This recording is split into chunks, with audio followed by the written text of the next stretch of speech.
कि आरबीआई की तरफ से क्या खुशखबरी निकल के आ रही है आम और खास आदमी के लिए। अगर आपके लोन की ईएमआई डिफॉल्ट हो रही है, कोई परेशान कर रहा है, हरास कर रहा है, इनलीगल तरीके से, गैर कानूनी तरीके से रिकवरी करने की कोशिश कर रहा है, तो अब बैंकिंग ombudsman आ गया सारे देश के लिए एक। साथियों, आपके पास पैसे हैं तो इनके पैसे दे दें और मरे हुए सांप को अपने गले से निकाल लें। नहीं पैसे हैं तो बचने की निंजा टेक्निक सीख लें।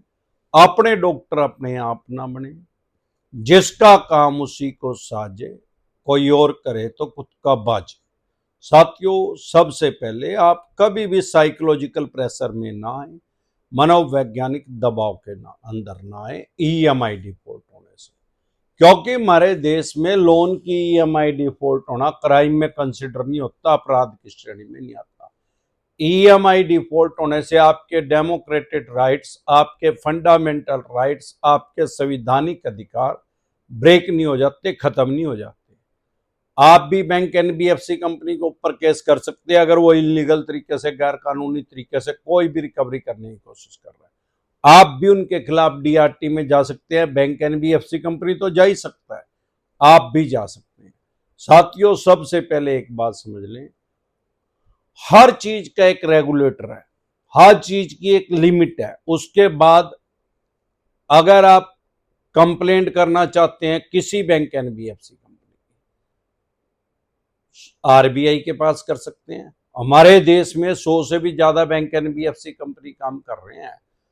सबकी कंप्लेंट के लिए एक बैंकिंग ombudsman बना दिया है आरबीआई के द्वारा, रिजर्व बैंक ऑफ इंडिया के द्वारा। आपकी इंश्योरेंस की कोई प्रॉब्लम आ रही है, IRDAI, insurance regulator development authority of India, हर चीज की, ये नहीं है कि बैंक की कंप्लेंट IRDAI के पास कर दें या इंश्योरेंस की कंप्लेंट आरबीआई के पास कर दें। ऐसे ही अगर आपको शेयर बाजार में कोई प्रॉब्लम आ रही है तो सेबी, SEBI, आपको टेलीफोनिकली कोई प्रॉब्लम आ रही है, आपका नंबर चेंज नहीं किया जा रहा है या और कुछ प्रॉब्लम आ रही है, कोई सर्विस प्रोवाइडर आपको किसी भी लीगल तरीके से परेशान हरास कर रहा है, ट्राई, TRAI, ट्राई जो है, जितने भी देश में टेलीफोन ऑपरेटर हैं उनको रेगुलेट करता है। सेबी जितने भी देश में जो ये खेलते हैं, शेयर हैं, सबको सेबी रेगुलेट करता है। IRDAI जितने भी तरह के हमारे देश में इंश्योरेंस हैं, बेसिक इंश्योरेंस सिर्फ 2 तरह के होते हैं,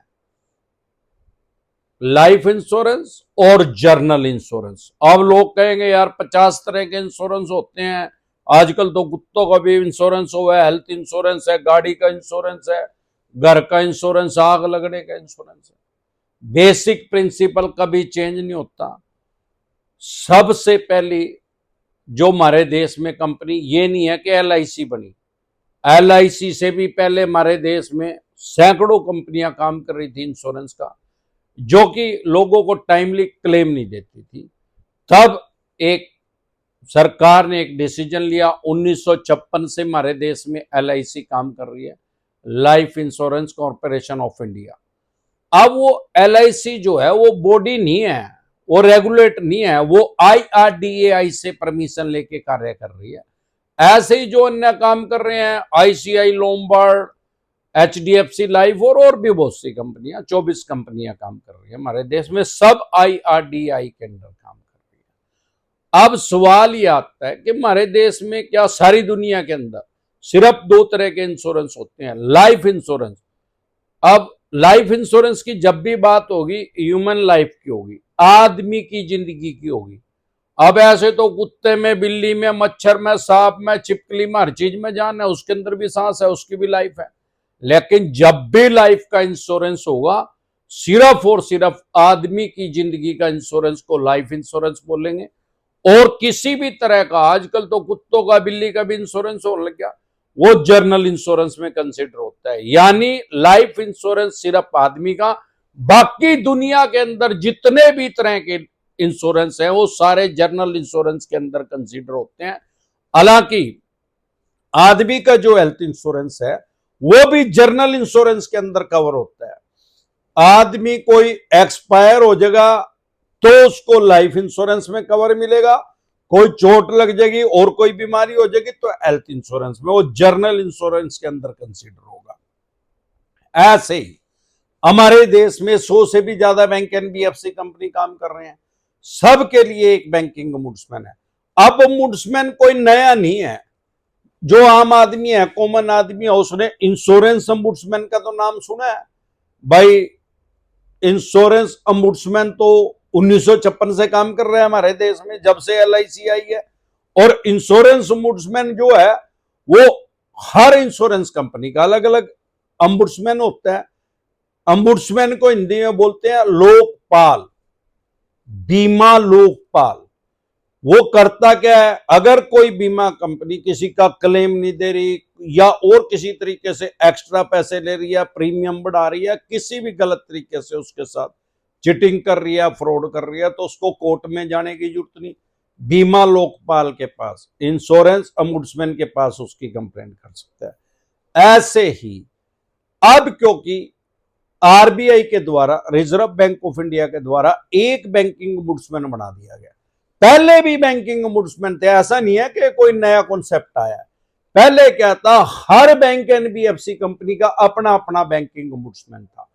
अब मान लो जो बैंक आपको परेशान कर रहा है, हरास कर रहा है, गाली गलौज कर रहा है या किसी तरह से चिटिंग कर रहा है, गलत तरीके से पैसा ले रहा है, आपके ऊपर इंटरेस्ट ज्यादा लगा रहा है और किसी तरह का मिसबिहेवियर कर रहा है, तो आप उसकी शिकायत उसी के बैंकिंग ओम्बुड्समैन के पास कर सकते थे।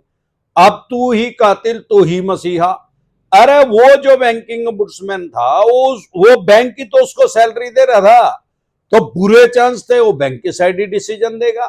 लेकिन अब एक न्यूट्रल आदमी को बैंकिंग ओम्बुड्समैन बना दिया गया सारे देश के लिए।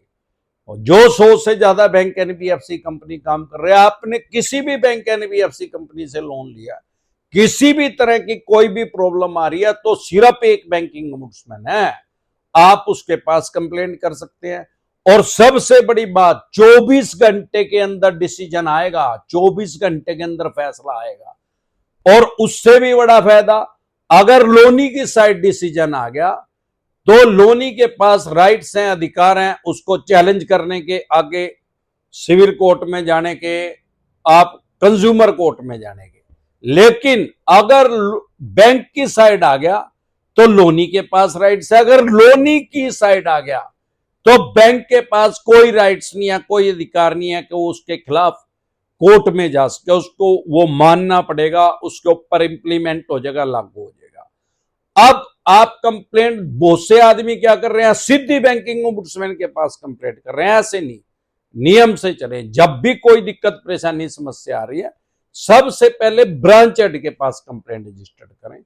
अपनी मेल आईडी से भी कर सकते हैं, आप रिटर्न में भी कंप्लेंट दे सकते हैं। रिटर्न में कंप्लेंट दे के ना आए, हर ऑफिस के अंदर एक डायरी होती है, उसको कोई भी बैंक एनबीएफसी कंपनी या कोई भी ऑफिस उसको मेंटेन करता है। डायरी नंबर ले लो और अपने घर आ जाओ, नहीं तो बाद में कह देंगे आपने दिया ही नहीं। या मेल करो अपनी रजिस्टर्ड मेल आईडी से। रजिस्टर्ड मेल आईडी का मतलब, बहुत से आदमी 4-4, 5-5 मेल आईडी बना के रखते हैं। जो आपने बैंक को दी है उसी रजिस्टर्ड मेल आईडी से मेल करो, उसमें जो भी आपको प्रॉब्लम आ रही है बैंक की तरफ से उसको सारी को लिखो, और सीसी में रीजनल हेड, जोनल हेड को भी ले लो। 1 महीने का टाइम है, 1 महीने तक आपको वेट करनी पड़ेगी। वो उसको सॉल्यूशन उसका करेंगे, उसको टाएंगे, चवन्नी छाप को भी टाएंगे, कोई पेनल्टी लगाई है, इलीगल जुर्माना लगाया उसको रोकेंगे।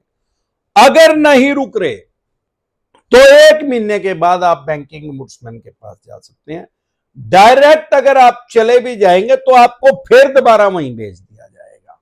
बैंकिंग ओम्बुड्समैन के पास आप 4 तरीके से कंप्लेंट रजिस्टर्ड कर सकते हैं। ईमेल के द्वारा, आप डाक के द्वारा भेज सकते हैं, या टेलीफोनिकली कर सकते हैं, या व्हाट्सएप से भी। आप बहुत से आदमियों को मेल ही नहीं चलानी आती, तो आपको क्या करना है, 1448 14,448 नंबर पे फोन करके आप इनकी कंप्लेंट रजिस्टर्ड करवा सकते हैं। और 24 घंटे के अंदर अंदर इनके ऊपर कार्रवाई होगी।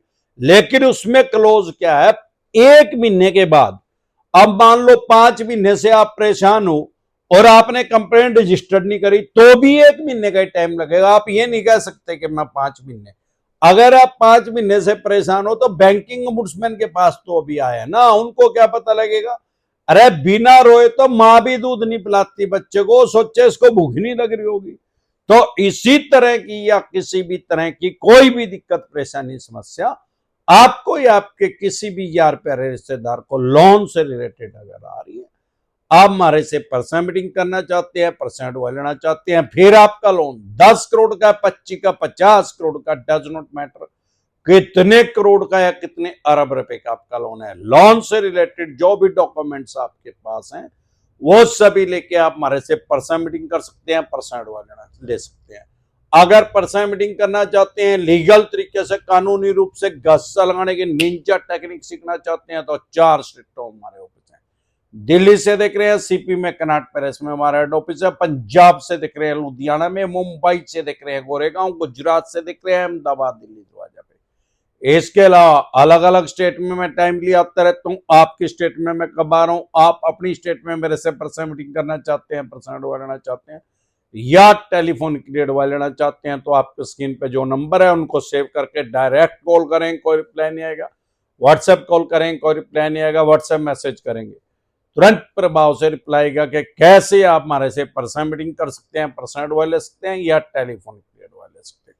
एक बार जोर से मिलकर नारा लगाएंगे, जय ससुराल वालों की।